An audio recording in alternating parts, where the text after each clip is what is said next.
कुछ बच्चे जिनको कालिया राक्षस ने पकड़ लिया था, तब शेरावाली माता ने कैसे बच्चों की जान बचाई, आज जानेंगे इस कहानी में।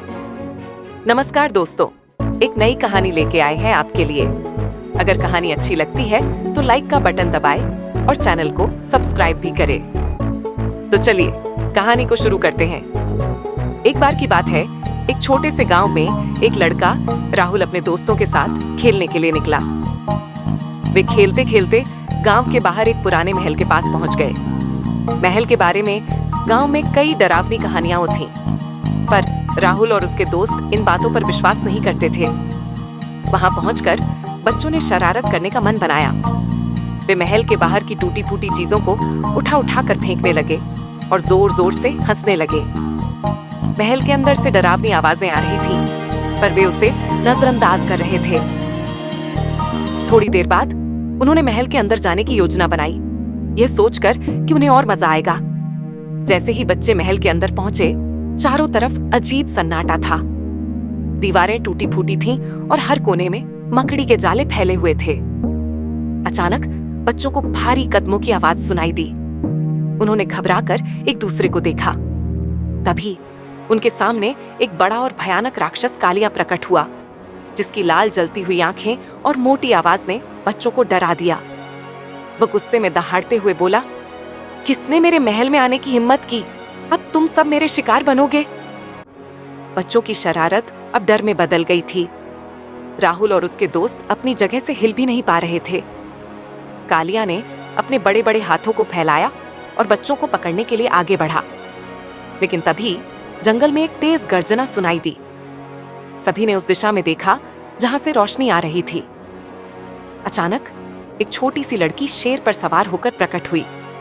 वह लड़की कोई और नहीं बल्कि शेरावाली माता थी, जो बच्चों को बचाने के लिए छोटी लड़की के रूप में आई थी। माता के हाथ में त्रिशूल था और उनके माथे पर चमकता हुआ तिलक। उनके आते ही कालिया घबराकर पीछे हटने लगा। शेरावाली माता ने अपने त्रिशूल को उठाया और कहा, हे कालिया, तुम निर्दोष बच्चों को परेशान कर रहे हो। अगर तुमने इन्हें कोई नुकसान पहुंचाने की कोशिश की तो तुम्हारा अंत निश्चित है। कालिया ने डरते हुए कहा, हे माँ, मुझे क्षमा करें, मैं अपने क्रोध में भूल गया था। माता ने गंभीर स्वर में कहा, तुम्हें अपनी शक्ति का दुरुपयोग नहीं करना चाहिए। कमजोरों को डराना सबसे बड़ा पाप है। अपनी ताकत का इस्तेमाल उनकी रक्षा के लिए करो, न कि उन्हें सताने के लिए। जाओ और भविष्य में कभी किसी को नुकसान मत पहुंचाना। कालिया ने माता के सामने सिर झुका लिया और वहां से अदृश्य हो गया। बच्चों ने राहत की सांस ली। राहुल ने हिम्मत करके पूछा, माता, आपने हमें बचाया, हम आपको कैसे धन्यवाद कहें? माता ने मुस्कुराते हुए कहा, ध्यान रहे, दूसरों को परेशान करना शरारत नहीं बल्कि गलत है।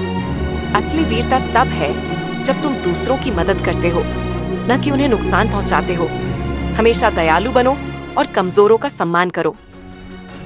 ये कहकर शेरावाली माता शेर पर सवार होकर आकाश में विलीन हो गईं। बच्चे माता की सीख से प्रभावित थे और उन्होंने फैसला किया कि वे कभी किसी को परेशान नहीं करेंगे। वे गांव लौट आए और बाकी बच्चों को भी यही सिखाने लगे कि हमें हमेशा दूसरों की मदद करनी चाहिए और कभी किसी को सताना नहीं चाहिए। शिक्षा: किसी को भी परेशान करना गलत है। असली बहादुरी और वीरता तब होती है जब हम कमजोरों की मदद करते हैं और उनका सम्मान करते हैं। तो बच्चों, कहानी कैसी लगी हमें कमेंट करके जरूर बताएं। साथ ही वीडियो को लाइक करें और चैनल को सब्सक्राइब करें। कहानी देखने के लिए आपका धन्यवाद।